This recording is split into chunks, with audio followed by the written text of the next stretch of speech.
नमस्कार साथियों, स्वागत है आपके अपने ऑनलाइन प्लेटफॉर्म एजुकेशन फैक्ट्री पर। आशा करता हूं कि आप सभी अच्छे होंगे और आपकी पढ़ाई लिखाई भी अच्छी चल रही होगी। तो जैसा कि आपको पता है, राजस्थान हिस्ट्री की बेहतरीन क्वेश्चन सीरीज चल रही है।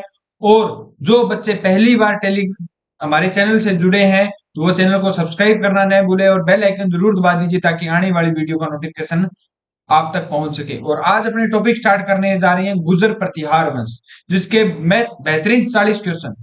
और आपने अगर सीटी का एग्जाम दिया है तो देख लेना, पीछे वाली क्लासेस जितने भी रिकॉर्ड किए अपने, कला संस्कृति होगी, चाहे भूगोल होगी, चाहे ज्योग्राफी होगी, चाहे मैथ होगी, चाहे रीजनिंग होगी, सभी से, साइंस से भी, सभी से क्या है कि क्वेश्चन आ रहे हैं। तो ऐसा न सोचें भी ये क्लासे पशु परीक्षर की है, ये सीटी के भी मोस्ट इंपोर्टेंट क्या है, क्वेश्चन चल रहे हैं। तो अपना क्या है कि एग्जाम इन क्वेश्चनों को देखकर ही दे भी। तो अब अपने स्टार्ट करने जा रही है क्वेश्चन सीरीज गुर्जर प्रतिहार का पहला क्वेश्चन। और क्वेश्चन सीरीज स्टार्ट करने से पहले अपने बता दें भी, प्ले स्टोर पर एजुकेशन फैक्ट्री ऐप हमारा ऐप भी है, जिस पर मात्र 99 रुपए में 51 टेस्ट सीरीज दिए जा रहे हैं। राजस्थान में कहीं पर नहीं दिए जा रहे, तो जल्दी से जाइए एजुकेशन फैक्ट्री ऐप पर डाउनलोड कीजिए। स्टार्ट करते हैं आज का पहला क्वेश्चन। गुर्जर प्रतिहारों की राजधानी कौन सी थी? तो गुर्जर प्रतिहारों की राजधानी थी पिलोमोलो। पिलोमोलो भीनमाल। चीनी यात्री हवेन सांग ने अपने ग्रंथ सीयू की में भीनमाल को क्या कहा है? पिलोमोलो का है। क्या कहा है? पिलोमोलो का है। और गुर्जर प्रतिहार वंश को क्या कहा है? कुचेलो का है। क्या कहा है? कुचेलो का है। चलते हैं नेक्स्ट क्वेश्चन की ओर।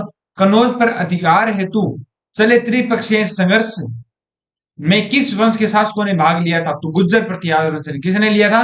गुर्जर प्रतिहार वंश ने। पाल वंश भी था और राष्ट्रकूट वंश भी था। राष्ट्रकूट वंश, पाल वंश और गुर्जर प्रतिहार वंश के मध्य भारत का जो सबसे लंबा संघर्ष है, सबसे लंबा जो युद्ध चलने वाला है आज तक का, वो यही युद्ध है, गुर्जर प्रतिहार वंश, पाल वंश और राष्ट्रकूट वंश में त्रिपक्षीय संघर्ष। तो सबसे पहले क्या है कि इस जो संघर्ष में विजेता रहा था वो रहा था राष्ट्रकूट वंश। लेकिन अधिकार जो अपने क्षेत्र पर कर पाया था वो गुर्जर प्रतिहार वंश रहा था। क्यों? क्योंकि दक्षिण भारत में राष्ट्रकूट वंश था और वो क्या है कि ऊपर उत्तरी भारत में अधिकार करना चाहते थे, लेकिन दक्षिण भारत में क्या है कि उनसे छीन जाते थे। लेकिन जो फाइनली विजय रहा था वो गुर्जर प्रतिहार वंश रहा था। लेकिन सबसे ज्यादा युद्ध जो जीते थे वो राष्ट्रकूट वंश ने जीते थे। ठीक है, चलते हैं नेक्स्ट क्वेश्चन की ओर। उस प्रतिहार शासक का नाम बताइए जिसने केवल नए अरबों को आगे बढ़ने पर अंकुश लगाया, बल्कि उनके अनेक शासकों को अपने उनके आधिपत्य से भी मुक्त करवाया था। तो वो शासक था नागभट्ट प्रथम। कौन था? नागभट्ट प्रथम था भी। नागभट्ट प्रथम, जिसे क्या है कि नागव लोक कहा जाता है। किसको कहा जाता है? नागव लोक कहा जाता है।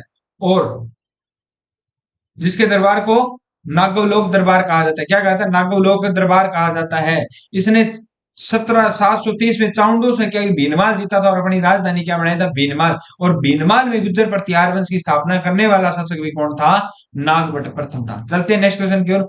गुर्जर प्रतिहारों की किस राजधानी पर, किस स्थान पर थी जो जालोर में भीनमाल का एक पुराना नाम था? तो अपने जो बिजोलिया अभिलेख पढ़ते हैं उसमें पुराने नाम दिए गए हैं। तो उसमें श्रीमाल दिया गया है। क्या नाम दिया गया है? भीनमाल का एक पुराना नाम दिया गया है जिसका नाम क्या है? श्रीमाल है। अपने बात करते हैं बिजोलिया अभिलेख कहां का था। तो बिजोलिया अभिलेख 1170 का अभिलेख है, जो बिजोलिया भीलवाड़ा में लगा है। और किस मंदिर में लगा? पार्श्वनाथ मंदिर में लगा। किस में मंदिर में मिला है? पार्श्वनाथ मंदिर में लगा। जिसके रचयिता गुणभद्र थे और जिसके लेखक कार्यस्थ केशव थे और जिसको उत्कीर्ण कराने वाला व्यक्ति कौन था? गोविंद था। तीनों के तीनों याद रखना इसके बारे में। चलते नेक्स्ट क्वेश्चन की ओर। राजस्थान में प्रतिहार वंश के संस्थापक हरिश्चंद्र की राजधानी क्या थी? तो हरिश्चंद्र की जो राजधानी हुआ करती थी वो मंडोर हुआ करती थी। क्या हुआ करती थी? मंडोर हुआ करती थी। और चौहानों का सबसे आदिम, सॉरी, प्रतिहारों का सबसे पहला पुरुष, आदिम पुरुष या जो स्थापना करने वाला पुरुष भी कौन सा था? हरिश्चंद्र था। हरिश्चंद्र को रोहिल्दी नाम से जाना जाता था। किस नाम से? रोहिल्दी एक उपाधि थी, वो किसकी थी? हरिश्चंद्र की थी। चलते हैं नेक्स्ट क्वेश्चन की ओर। प्रतिहार शासक में रोहिल्दी नाम से, अभी अभी अपनी बात करते हैं, रोहिल्दी किसकी उपाधि थी? हरिश्चंद्र की थी। किसकी थी? हरिश्चंद्र की।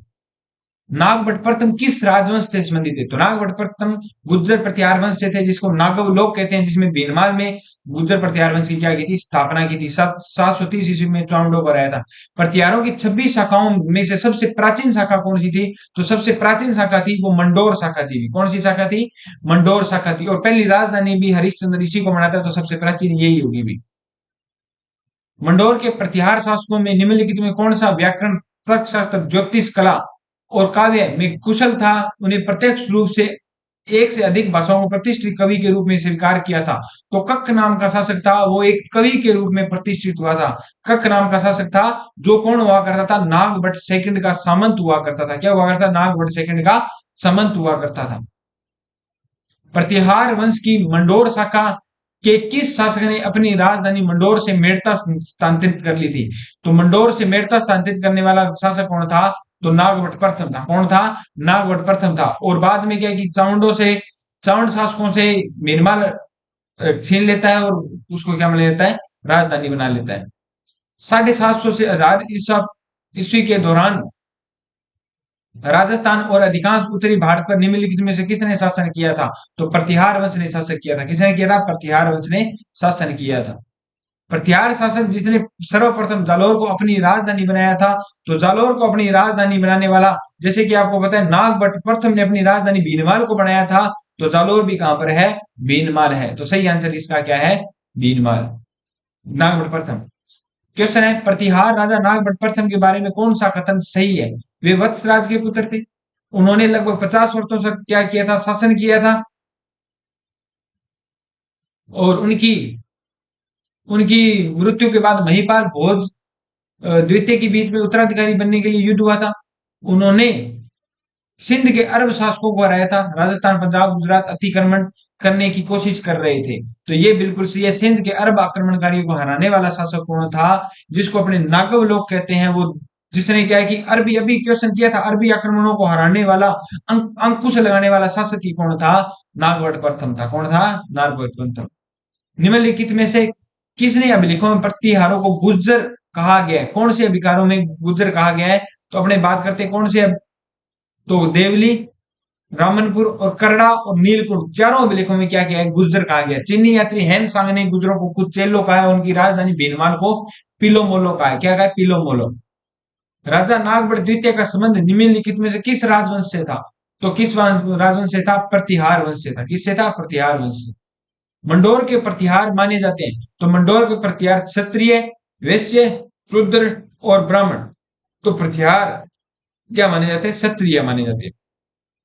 कौन सा शासक गोड़ बंगाल में भोज प्रथम का समकालीन था? तो गोड़ बंगाल का जो शासक था, उसमें जो पाल वंश का शासक था वो कौन था उसके समकालीन? तो देवपाल था। कौन था? देवपाल था भाई। किस राजा के वंशज गुर्जर प्रतिहार कहे जाने लगे थे? तो गुर्जर प्रतिहार किस राजा के वंशज कहे जाने लगे थे? नागभट्ट सेकंड के। किसके? नागभट्ट सेकंड के। प्रतिहारों के शिलालेख में पदाधिकारियों का उल्लेख यह आता है, राजपुरुष, युवराज, मंत्री, रत्नी। तो जो पदाधिकारियों का उल्लेख यह आता है, राजपुरुष आता है। क्या आता है? राजपुरुष आता है। मंडोर प्रतिहार वंश के किस शासक ने वंशावली प्रारंभ किस शासक से वंशावली प्रारंभ होती है? तो सबसे जो पहला शासक था वो कौन था? हरिश्चंद्र था। कौन था? हरिश्चंद्र था। लेकिन जो वंशावली प्रारंभ होती है, वो वंशावली मतलब उसके बाद में उसका पुत्र शासक हुआ था, वो कौन था? रज्जिल था। कौन था? रज्जिल था। मंडोर के प्रतिहार वंश में सर्वाधिक प्रारंभिक शासन क्या नाम था? तो प्रारंभिक शासन का नाम क्या था? तो नागभट्ट प्रथम था। क्या था? नागभट्ट प्रथम था। प्रतिहार शासक जिसने परम बटारक महाराजाधिराज की उपाधि धारण की थी, नागव लोग किसको कहते हैं? नागभट्ट प्रथम को कहते हैं। परम बटारक महाराजाधिराज परमेश्वर की उपाधि धारण करने वाला नागभट्ट सेकंड था। और याद रखना, महाराजाधिराज श्रीधिराज की उपाधि धारण करने वाला अपने अमेर का शासक कौन था? स्वाई जय सिंह था, जिसको किसने उपाधि दी थी?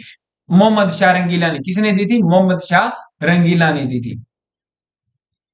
निम्नलिखित में से किस विदेशी यात्री ने गुर्जर प्रतिहार राजवंश की सैन्य शक्ति पर समृद्धि का उल्लेख किया है? तो किसने किया है? अभी सुलेमान ने किया। किसने किया है? सुलेमान ने किया। चलते हैं नेक्स्ट क्वेश्चन। गुजरों को किस शासक ने पराजित किया था? तो गुजरों को किस शासक ने पराजित किया था? अपने बात करते हैं गुजरों को जो पराजित करने वाला शासक कौन था? वर्धन वंश का प्रभाकर वर्धन था। कौन था? प्रभाकर वर्धन था। निम्नलिखित में से कौन सा शासक गुर्जर प्रतिहार राजवंश से संबंधित नहीं है? देवपाल जो किस राजवंश से था? पाल वंश से था। और जो किसके समय में था? नागभट्ट प्रथम के क्या था? समकालीन था वे। प्रतिहार शासक महेंद्रपाल प्रथम एवं महिपाल का दरबारी कवि कौन था? तो इनका दरबारी कवि कौन हुआ करता था? राजशेखर हुआ करता था। कौन हुआ करता था?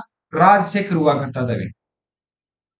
ओसिया में महावीर स्वामी को समर्पित जैन मंदिर का निर्माण करने वाला प्रतिहार शासक कौन था? तो वत्सराज प्रतिहार था। कौन था? वत्सराज प्रतिहार था। कौन सी पुस्तक गुर्जर प्रतिहार वंश में मिहिर भोज द्वारा रचित नहीं है? नहीं है ये बतानी है। तो जो नहीं है वो पुस्तक कौन सी है? तो सर्व श्रृंगार प्रकाश है, कृत्य कल्पतरूप है, राज्य मृदांड है, धर्म संग्रह भी नहीं है। क्या है? धर्म संग्रह नहीं है। राजशेखर किसके दरबार में था? तो राजशेखर अपने बात की थी अभी, मिहिर भोज और महेंद्रपाल प्रथम दोनों के मिहिर भोज या महेंद्रपाल प्रथम दोनों के दरबार में था। तो इसका सही आंसर क्या है? महेंद्रपाल प्रथम के पहले दरबार में था। ठीक है। जोधपुर के नजदीक वह स्थान जो जैन हिंदू मंदिरों के लिए प्रसिद्ध है, जिनका निर्माण 8वीं से 12वीं शताब्दी में गुर्जर प्रतिहार वंशों ने करवाया था। ओसिया। कौन था? ओसिया। ओसिया गुर्जर प्रतिहार वंशों ने मंडोर ओसिया।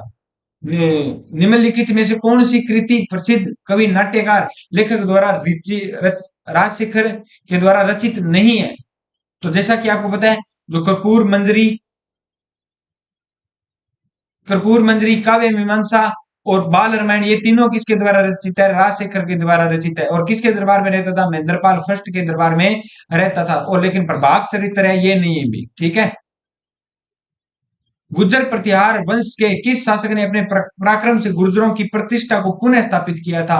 तो नागभट्ट प्रथम ने। किस सॉरी नागभट्ट द्वितीय ने। इसके बाद में गुर्जर प्रतिहार वंश कहलाने स्टार्ट है कर दिए थे। और जिसने महाराजा धीराज परम बटेर की उपाधि क्या है? धारण की थी। और नागभट्ट सेकंड की उपाधि क्या थी? सॉरी, नागभट्ट सेकंड की जो राजधानी वो थी कन्नौज थी। कौन थी? कन्नौज थी। आदिविरा की उपाधि जिस राजपूत शासक ने धारण की थी वह कौन था? तो आदिविरा की जो राजपूत धारण करने वाला शासक कौन था? तो मिहिर भोज था। कौन था? मिहिर भोज था। और आदिविरा का जो मंदिर निर्माण करवाया था वो किसने करवाया था? अर्नोराज ने करवाया था। किसने करवाया था? अर्नोराज ने करवाया था, जिसको कालांतर में जहांगीर तोड़ देता है। किस प्रतिहार राजा के काल में प्रसिद्ध ग्वालियर प्रशस्ति की रचना हुई थी? तो ग्वालियर प्रशस्ति की रचना करने के किसके समय में हुई थी? तो भोज प्रथम के समय में क्या है? ग्वालियर प्रशस्ति की रचना हुई थी। निम्न में से कौन शाही प्रतिहार सम्राट महेंद्रपाल प्रथम का गुरु था? तो महेंद्रपाल प्रथम का जो गुरु था वो कौन था? तो फिरदौसी था। कौन था? सॉरी, प्रतिहार वंश का जो गुरु था वो कौन था? तो राजशेखर था। महेंद्रपाल का जो गुरु था प्रथम का वो कौन था? राजशेखर था, जिसने काव्य मीमांसा, कपूर मंजरी और बाल रामायण जैसे क्या नाटक लिखे थे वो कौन थे? राजशेखर जी थे। कौन थे? राजशेखर जी। ये इनके दरबार में रहते थे। 8वीं से 10वीं शताब्दी तक राजस्थान में किस राजपूत वंश का वर्चस्व रहा था? तो प्रतिहार वंश का क्या रहा था? वर्चस्व रहा था भाई। वह उस अरबी यात्री का नाम बताइए जिसने महिर भोज का समय का वृतांत किया। तो सुलेमान है। कौन है? सुलेमान। प्रतिहार वंश का अंतिम शासक कौन था? तो प्रतिहार वंश का अंतिम शासक था यशपाल। कौन था? यशपाल। मंडोर शाखा के निम्न प्रतिहार शासकों का सही क्रम बताइए। तो सही क्रम बताना है अपने को। तो इसका जो है रज्जिल के बाद में आता है नागभट्ट प्रथम, नागभट्ट प्रथम के बाद में आता है टाटा और बाद में आता है बाउक। तो इसका 2 1 4 3 सही आंसर होगा। वह गुर्जर प्रतिहार शासक जिसने रण हस्तिन का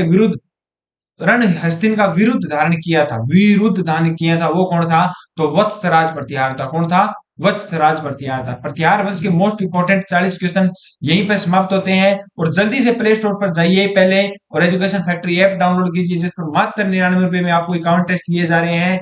चल मिलते हैं नेक्स्ट क्लास के अंदर। जय हिंद, जय भारत।